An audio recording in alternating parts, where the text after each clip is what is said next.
Grilhões Partidos, pelo espírito Manuel Filomeno de Miranda, psicografado por Divaldo Pereira Franco. 410, abre aspas. Dá-se também que, durante o sono, ou quando nos achamos apenas ligeiramente adormecidos, acodem-nos ideias que nos parecem excelentes e que se nos apagam da memória, apesar dos esforços que façamos para retê-las. Donde vêm essas ideias? Provém da liberdade do espírito que se emancipa e que, emancipado, goza de suas faculdades com maior amplitude. Também são frequentemente conselhos que outros espíritos dão. A. De que servem essas ideias e esses conselhos, desde que, pelos esquecer, não os podemos aproveitar?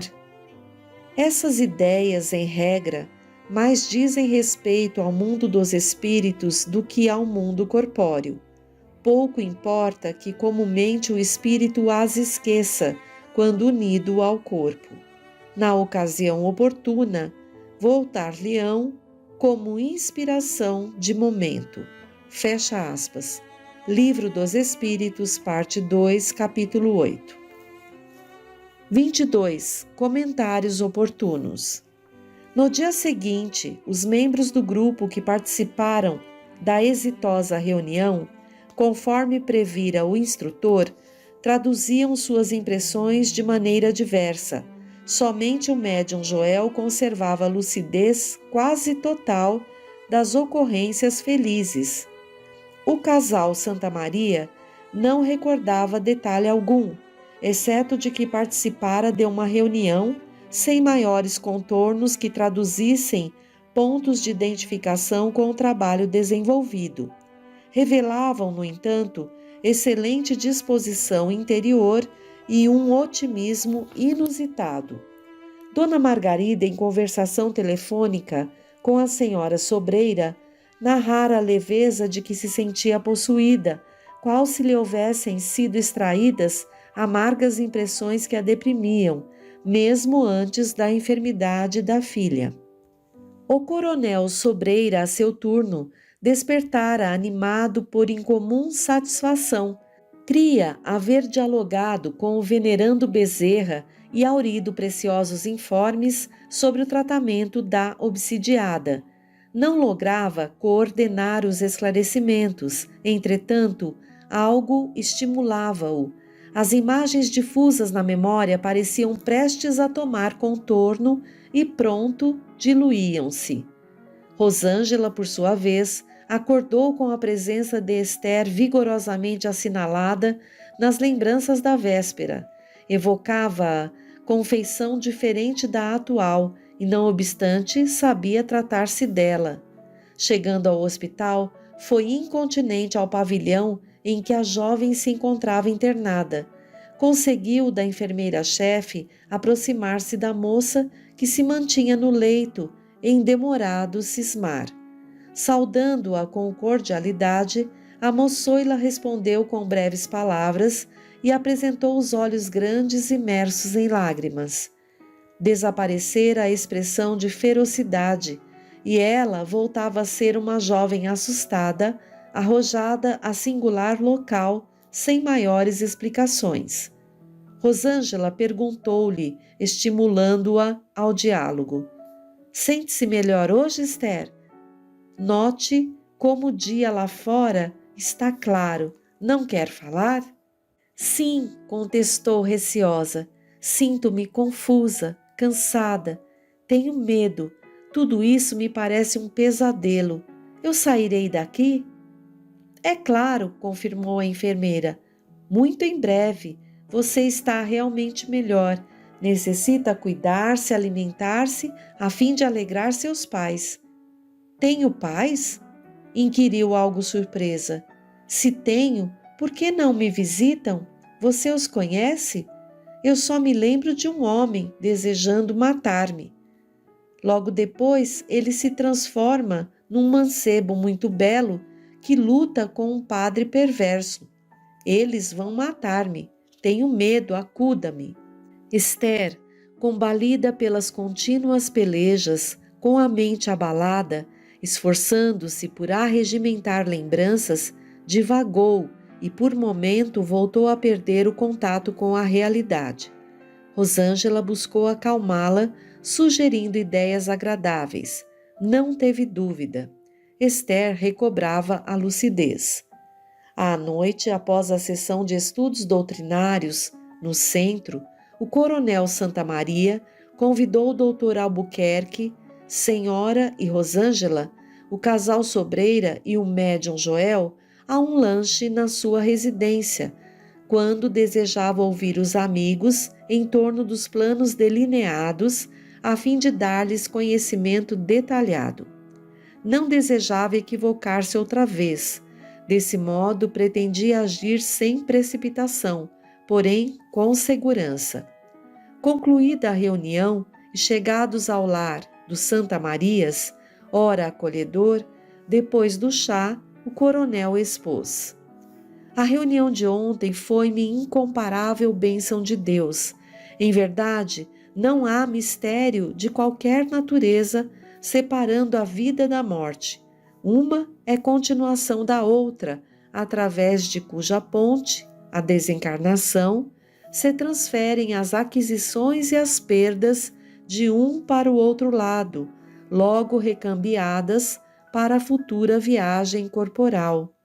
Abre aspas.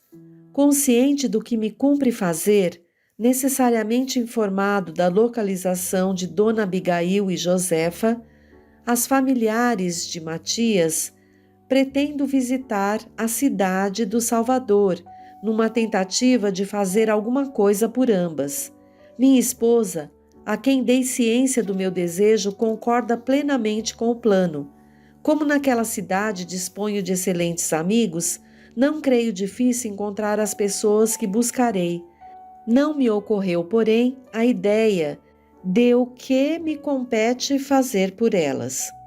Posso ajudá-las monetariamente com algum recurso. Será isso bastante? Orando, hoje resolvi confiar na inspiração dos bons espíritos face à decisão a tomar no momento próprio. Receio não ser bem compreendido e isso me aflige, como se fora uma conspiração contra meus planos. Fecha aspas. O essencial, meu amigo, reforçou o coronel Sobreira, são os seus propósitos de amizade e cooperação. Os resultados, embora devam preocupar-nos, não nos podem afligir. Nesse sentido, a prescrição evangélica é clara: fazer o melhor da nossa parte. Tem razão, acrescentou o médium Joel. Forrados pelas intenções superiores, defendemo-nos das arremetidas negativas de qualquer procedência. O problema, a incompreensão que surja, não nos deve quebrantar o entusiasmo ou arrojar-nos na faixa da desconfiança ou do desagrado. Naturalmente, o seu gesto causará uma compreensível suspeita por parte da sofrida senhora e de sua filha, cujo clima em que vivem não é o da cortesia e da gentileza exatamente.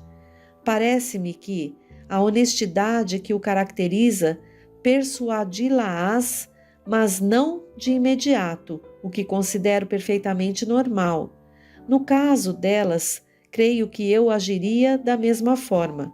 Convém, todavia, que não vejamos apenas as possibilidades negativas que impliquem em insucesso da empresa.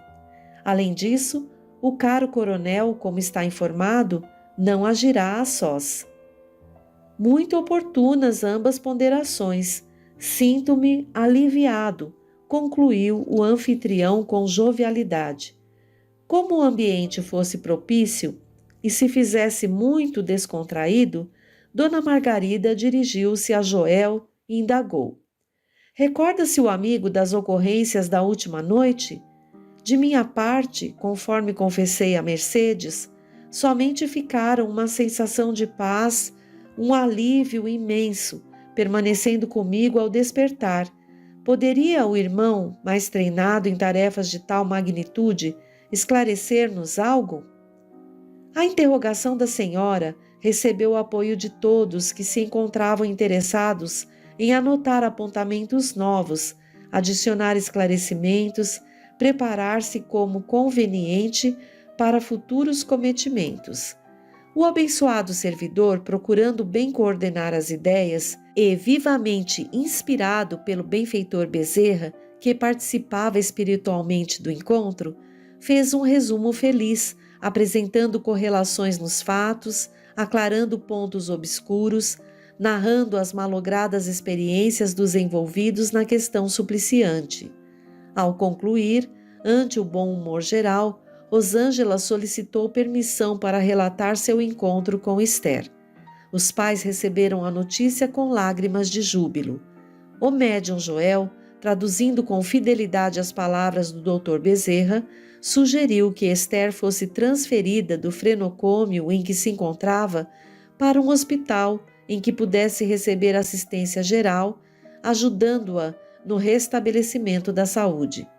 Quando o coronel retornasse após a viagem, sugeria o emissário espiritual, seria então oportuno trazê-la de volta ao lar definitivamente. A medida agora providencial desintoxicá-la-ia dos fluidos deprimentes do local em que estava, quase sem medicação própria e, simultaneamente, facultaria nova convivência com a genitora através de visitas contínuas em reais, expressivos resultados para o seu estado geral. As atividades espirituais, a seu e a benefício de Matias, prosseguiriam inalteradas. A emoção incontida que se apossou dos genitores da enferma foi comovedora, generalizando-se. O pai, com a voz embargada, exclamou: "Louvado sejais, meu Deus! Raia novamente o sol em nossas vidas de sombra e de dor. Já não esperávamos essa aventura, acostumados como nos encontrávamos ao rigor da lei. Não temos palavras para vos agradecer." Joel, igualmente ditoso, porquanto ali todos se irmanavam na conjugação do verbo ajudar, arrematou: "Assevera nosso benfeitor que a lei é, sim, de justiça, mas que a justiça de nosso Pai se chama amor." "Ó, graças!" proferiram todos conjuntamente. Quando se dispersaram os companheiros encarnados, indaguei ao orientador: "Desde que os participantes da terapêutica do mergulho no passado não iriam guardar lembranças, por que a presença deles?" "Miranda", respondeu o afável, "nenhuma experiência, mesmo as que não recordadas, se perde em nosso cabedal de aquisições pessoais. O importante no caso não é recordar o erro, mas dele libertar-se, expulsando o débito praticado dos painéis da alma. Os assuntos perniciosos, que são sepultados sem a elucidação que os anula, ressurgem, quando menos se espera, em forma de ansiedade, frustração, receio ou insegurança. As impressões do ódio, quando sufocadas, por falta de oportunidade de serem diluídas no amor, geram enfermidades que afetam o corpo e a mente. Procedendo ao ressumar das lembranças, programamos uma psicoterapia de grupo, hoje utilizada na Terra por alguns de forma algo imprevidente, realizando uma catarse verbal com que desarmamos as ciladas da ira e despindo as personagens da vindita, cujos braços fortes são a traição e a sombra. Após uma breve pausa, continuou: "Recordas-te de Jesus na casa de Zaqueu, o rico cobrador de impostos?" "Sim", redargui atencioso. Pois ali prosseguiu calmo e seguro: "Sabendo-se o anfitrião sem mérito para receber o divino amigo sob o seu teto, a primeira preocupação foi inquirir à massa que seguira ao Senhor se alguma vez prejudicara ou expoliara injustamente alguém. Se o fizera, estava disposto a ressarcir o dano várias vezes. Como o silêncio informasse que era detestado coletor de impostos, mas não infelicitador do próximo, afirmou ao mestre que dividiria parte dos seus bens com os servos e auxiliares, em ação de graça por recebê-lo em sua casa. O Senhor então asseverou-lhe, abre aspas, Zaqueu, a felicidade entrou hoje na tua casa, fecha aspas. A intenção inicial de Zaqueu, acusado pela consciência de ser avaro, era libertar-se dos remorsos íntimos e recompensar os que lhe foram vítimas. Assim, os atos são nossos benfeitores ou perseguidores cruéis.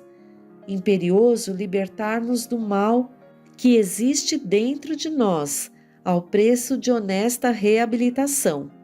Fazendo nossos amigos recordarem-se das causas anteriores que os afligem hoje, propiciamo-lhes o ensejo de se enfrentarem uns diante dos outros, sem ardilosidades nem desculpismo vulgar, aquilatando cada um a inutilidade de conduzir ácido e lodo nos depósitos da alma, queimando-se e manchando-se eles próprios inicialmente.